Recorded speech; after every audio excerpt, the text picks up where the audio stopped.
time to be here today. I will be talking about my experience with burnout over the years and how my identity as an Asian American has contributed to my journey with burnout. As a trigger warning going forward, there will be 2 brief mentions of alcohol and substance use later on, and that will be indicated on the slide of the section where it'll be mentioned in case anybody would like to step out for that portion. But before I get into telling you a bit about myself, let's talk about the definition of burnout. I'm sure this is a word that many of you have heard many times over the years, but you may or may not actually know what the definition is. So burnout is defined as a state of emotional, physical, and mental exhaustion caused by excessive and prolonged stress. It occurs when you feel overwhelmed, emotionally drained, and unable to meet constant demands. Does that sound familiar to anyone? Maybe even something that you might be experiencing right now. The important difference between stress and burnout, though, is that if stress feels like you're drowning in your responsibilities, burnout is the feeling of being dried up. Stress is when there's too much, and burnout is just when there's too little, and there's nothing for you to give anymore. So now that we know what burnout is, we can talk about the 5 stages of burnout. And first, there's the honeymoon. So in the honeymoon stage, there's satisfaction, there's free-flowing creativity, endless ambition, high productivity, and it feels like nothing can go wrong. Think of the stage as when you find a new hobby, something that you really enjoy doing. So taking time out of your day to go and buy supplies for it, setting aside extra time at the end of the night is nothing to you because it's something that you actually enjoy doing. It's something you look forward to doing at the end of the day, and it doesn't take away from your day. And this is the stage that we should strive to stay in. For me, my honeymoon stage occurred back in middle school, when going in early for choir and band practice, staying late after school for track and quiz bowl, and coming in on the weekends for math team or drama club was not a stressful thing at all, because these were all things that I actually really enjoyed doing, and I had a genuine interest in them. Somehow, I had the energy to happily carry on this schedule throughout high school for the next few years while balancing an increasing workload. I was having so much fun enjoying all of these activities because I genuinely was interested in them that I didn't even notice that this was a slow burning progression towards something more at that time. So during the first year of high school is where the next stage of burnout started to kick in for me. The onset. So the onset is when stress starts to take over some of your days, and some days just feels harder than others, but it still feels like this is stress that you can bounce back from. Usually during the onset, people experience declining optimism, anxiety, fatigue, irritability, a lack of focus, and maybe even neglecting self-care. I went to a magnet high school with different professional academies, and it required a lot of early preparation in middle school where you had to apply to choose one of these special academies. To paint a picture of what the school's atmosphere was like, we were all quote-unquote top students, each chosen from a small town across the county who were accustomed to being the big fish in a small pond. What happens when you take 150 of these students who are used to that environment and put them together and you're starting high school for the first time? Let alone at a high school who is trying to build a name for itself with international Olympiad winners, national math winners, and countless graduates entering the top 10 colleges across the world. If there wasn't pressure from our parents or ourselves to succeed, there certainly was immense pressure from our school to succeed. And we were all having such an easy time navigating through middle school, being at the top of our class, or first chair in orchestra, or even the rising sports star, that the fear of no longer being that in this new group of students fostered a community of increasing competitiveness and such a toxic environment. This is where the onset of burnout started for me. Not only was I trying to earn straight A's in classes with a difficulty I had never ever been met with before, but I was also trying to balance all of my interests and hobbies. But I quickly realized that having both things would not be possible. And I'm sure this is something that many of you have probably also encountered at one point or another, trying to decide whether to give up some of your interests and your hobbies in an attempt to balance your career or your academics. But I could not become comfortable with the idea of simply being a student who wanted to concentrate fully on classes and not being able to be further involved in the community. So eventually I found myself serving as the president of 2 clubs, being a chair for another 3 clubs, juggling multiple research projects, volunteering, performing, and doing all of these other things outside of class that seemed to take over the few precious hours I had left in the day. And to me, even though all of these activities consumed my days beyond belief, I justified that it was fine, that all of the stress was worth it because these weren't meaningless activities. These were things that actually mattered, things that colleges would look at my resume and think, wow, that's amazing. She has done so many things. So I would spend all day in classes stressing about quizzes, homework, and exams I had coming up for the rest of the day because I didn't have enough time to study the night before. And I didn't have enough time to study the night before because I got home that night at 8 p.m. from a long day of meetings or whatever I had to go to after school that day, and I was too exhausted to do anything else. And when I got home, I so desperately just wanted to eat a warm meal and go to bed early at a normal time, but I couldn't even fall asleep because I was too busy worrying about falling behind in my classes or in the extracurriculars or not doing things to get ahead if I didn't stay up all night to work on them.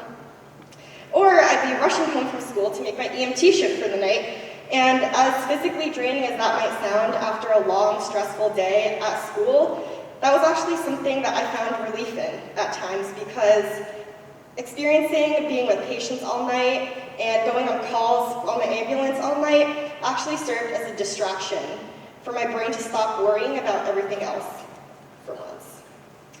And this is what brings me to the next stage of burnout, chronic stress. In this stage, stress is becoming more and more prevalent and it's becoming much more frequent in your life. All the symptoms of the previous stage are becoming more intense. Now, there might be some new symptoms involving apathy, being angry or irritable all the time, denial that these issues are even happening, missing deadlines, resentfulness, escapist tendencies, and even increased use of different vices. So as I cycled through my never-ending schedule of activities throughout high school, I was still facing the same stress I faced with classes earlier, and the constant pressure to succeed. I distinctly remember multiple times throughout my sophomore and junior years of high school where I had multiple breakdowns because I found it impossible to stop comparing myself to all of these other people at my school who were going down completely different career paths, people that I shouldn't have been comparing myself to, but I couldn't stop tearing down myself for not being good enough when I was comparing myself to them. And my parents are strict and of course would love for me to succeed, but luckily for me, seeing the stress that I was under in high school and the toll that it took on my mental health has helped draw them away from that tiger parent mindset. And the most important thing to them now is my happiness in what I choose to pursue.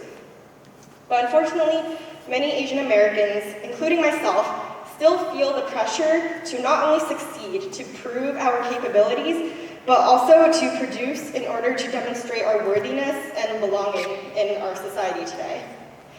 We're in a generation of change where people are working to change the narrative of Asians and Asian Americans. And for many of us here today, I think we are very fortunate to have such a progressive, caring, and inclusive PAC community here on campus who are working to amplify voices and help challenge the status quo of different narratives that Asian Americans have. And the thing is, there are many people who might not be fortunate enough to have a community like this on campus. For me, being a part of PAC has helped me identify how my identity as an Asian American has contributed to my journey with burnout. And that brings us to the fourth stage of burnout, burnout itself. So in this stage, everything's just becoming a lot worse. There are changes in behavior, there's lots of wanting to drop out, isolation from others, more self-doubt, and maybe even physical symptoms of stomach pains or headaches.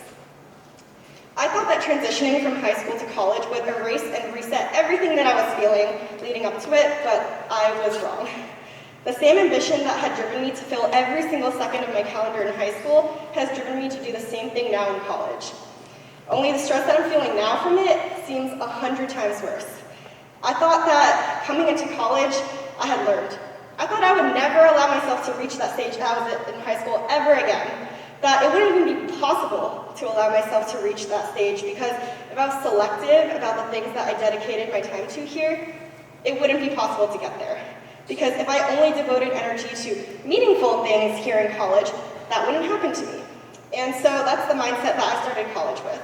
That I can't burn out because I can count the number of organizations I'm devoting my time to on one hand. And that I can still go out on the weekend with my friends, so I can't be burnt out. And never have I ever been so wrong before. Maybe I was able to trick myself for the first year or two in college, but the people around me were starting to see that I was not okay. Within the first year of college, I joined CSA's e-board, was part of the founding class for Northeastern's first medical fraternity, and founded an interest group to establish a multicultural Asian interest sorority. And before classes, between classes, and after classes, I was running from events to meetings to classes all day, every single day. And during classes, my brain was going 100 miles per hour, thinking of all the millions of things to do on my to-do list that I needed to get done yesterday. Instead of paying attention to my professors in class or paying attention to the lectures and taking notes, as I should have as a good student, I was too busy trying to check everything off of my list and thinking of activities that were 20, 30 steps ahead and thinking about things that weren't going to happen anytime soon. And soon my life became a cycle of work, classes, meetings, events, eat, sleep, wake up, and repeat until the weekend finally came when I'd sit through a day full of meetings, awaiting nighttime to hit, so that I could finally go out with my friends and use alcohol as a way to help me forget about all of my stress, even if it meant it was just for the few hours of that night. So my week started to blend together, and I continued to think to myself that I can't be burnt out, and it can't be all that bad because I was still publicly presentable, hosting and attending all of these events for my organizations, thinking about how embarrassing it would be if the people around me and the underclassmen looking up to me saw how ragged and tired I really was while attempting to put up this front of happiness and energy being a leader. The worst of my burnout happened earlier this year. I was working a clinical co-op from 9 to 5, going through the intake process for the sorority I had worked so hard to establish with my friends, studying for the MCAT, and preparing to apply to medical school, all while COVID was still in full swing, leaving me feeling even more isolated by not being able to see many of my friends in person. I would wake up at 6 a.m. to study for a few hours before heading off to work, come back from a long day of work to sit through a night full of Zoom meetings and studying until 1 or 2 a.m., and then get a few short hours of sleep before waking up to do this all over again for 6 months. With the amount of work and stress that I was under, I barely had 15 minutes to eat dinner every single night. And this time was probably the worst that my physical and mental health had ever been. I was seeing multiple different specialists for my physical health, and unfortunately I wasn't doing the same for my mental health. Instead of confiding in my friends and seeking healthy coping mechanisms, I continued to isolate myself, and I counted down to the next time that we would drink together because that became my coping mechanism, to a way to escape from the horror of a reality that I had built for myself. So over the past few months, some of these stresses have gone away, but now I've been struggling with my foot on the gas for so long that I'm beyond running off fumes. I'm fully burnt out. This semester of classes has been one of the most difficult for me. I'm working up until the literal last second for assignments, I'm missing deadlines, I'm pushing exams and quizzes, and these are things that I never would have done in the past, so it's not my norm. But it's because I can't bring myself to start working earlier or to start studying or to do anything related to academics because of how numb to everything I'm feeling. Because it's easier to sit at my desk and mindlessly binge shows for days at a time than to start a 5-minute assignment. Because at the start of every week, I fully schedule every single second for the upcoming week, thinking I'll have the energy to do it then. But when the time finally comes, I push all of those meetings and I cancel all of those plans, because I simply can't handle the interaction. My brain is no longer going at 100 miles per hour. It's numb to all of that stress, and now I'm forgetting things that I would have thought of way far in advance in the past, because it's easier to just not think about anything at this point. And this brings us to the last stage of burnout. Habitual burnout. And habitual burnout, this is when burnout becomes a normal part of your life, and it becomes a part of you as well. And this is where mental illness can also come in. Chronic mental and physical fatigue, depression, chronic sadness. There are so many long-term effects of burnout that are difficult to navigate and hard to identify when it happens to you. I'm here standing in front of all of you today talking about my personal journey with burnout, and yet there are still so many parts of this journey that I have yet to encounter or process myself. When the little voice in your head tells you that you need to stop overworking yourself, you need to stop overexerting yourself, maybe take a little bit of a break, you should listen to that voice. I'm not here to give a lecture about burnout and what the solution to burnout might be, as if I figured out the perfect solution myself, but I've found myself at this stage for way too many times. And it's important to know that 6 to 9 months is actually the average recovery time for burnout. 6 to 9 months. And the minimum time for recovering from burnout is actually 6 weeks. And of course, there's no set schedule to this. It's not saying that 6 weeks hit and you're finally no longer going to be burnout, or 6 to 9 months hit and you're not going to be burnout, because it can obviously take much longer and it can be recurring. And with all that being said, with my personal experience with burnout, I recognize that I'm very privileged to even have the time to devote so much time to these organizations that I cherish so dearly. And burnout can be applicable in any situation.